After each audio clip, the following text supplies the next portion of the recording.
સુરતના સચિન જેડીસીમાં વ્યાજખોરો સામે લોક દરબારનું આયોજન કરવામાં આવ્યું. જાગૃતિ માટે પોલીસની જનતાને અપીલ.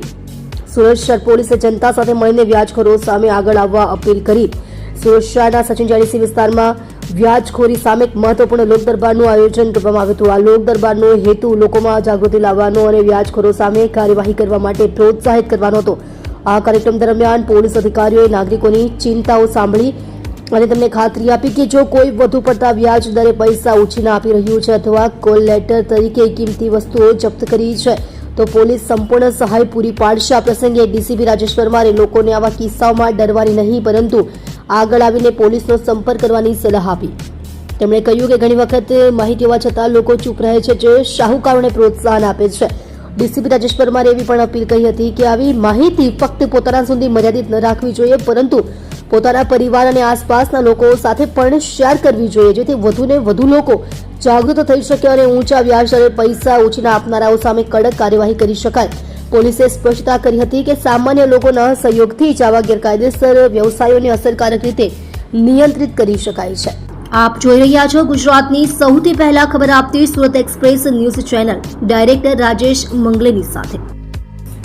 આજ રોજ સુરત શહેર પોલીસ તરફથી સચિન જીઆઈડીસી પોલીસ સ્ટેશનમાં વ્યાજખોરો વિરુદ્ધની ઝુંબેશની શરૂઆત કરવામાં આવી.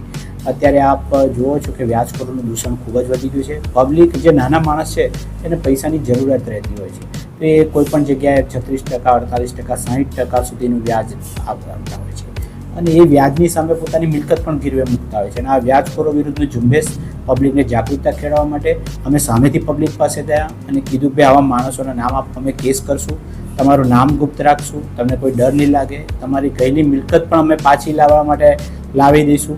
એટલા માટે અમે ગયા છીએ. આજરોજ આ અભિયાનની ફક્ત શરૂઆત થઈ છે, એવું નથી કે આ ફર્સ્ટ એન્ડ લાસ્ટ છે. આના પછી અમે ત્યાં દરેક જે અમારી સાંજની પેટ્રોલિંગ હોય છે એમાં અમે દરેક નુક્કડ ગલી પર જવાના છે, સોસાયટીઓમાં જવાના છે. ત્યાં પણ પબ્લિક જે ભેગી થશે એમને સમજાવીશું કે વ્યાજખોર હોય તો અમને જાણ કરે. અત્યારે જે પબ્લિક આવી તેમને કીધું કે આ વાત તમે તમારા પૂરતી સીમિત ન રાખતા, તમે એની આગળ તમારા મિત્રો, કુટુંબીજનો દરેકને કહેજો. કોઈ પણ આવા દૂષણમાં ફસ્યો હોય તો ગભરાયા વગર આવે કોઈ અને અમને જાણ કરે એટલે અમે તરત એના પર એક્શન લઈશું અને સ્વિફ્ટ એક્શન કરીશું અને એના ભોગ બનેલા દરેકને ન્યાય મળે એના માટે પ્રયત્ન કરીશું. હું આપ સર્વ મીડિયાના માધ્યમથી પણ કહેવા માગું છું કે આપના પણ ધ્યાન પર કોઈ એવી આવતું હોય, કોઈ વ્યાજવટાની પ્રવૃત્તિ હોય, કોઈ આવે તો જરૂર મારા ધ્યાન પર, અમારા પીઆઈના ધ્યાન પર, સુરત શહેર પોલીસના કોઈ પણ હોય તો અમને જાણ કરો તો તરત આના વિરુદ્ધ અમે એક્શન લઈશું.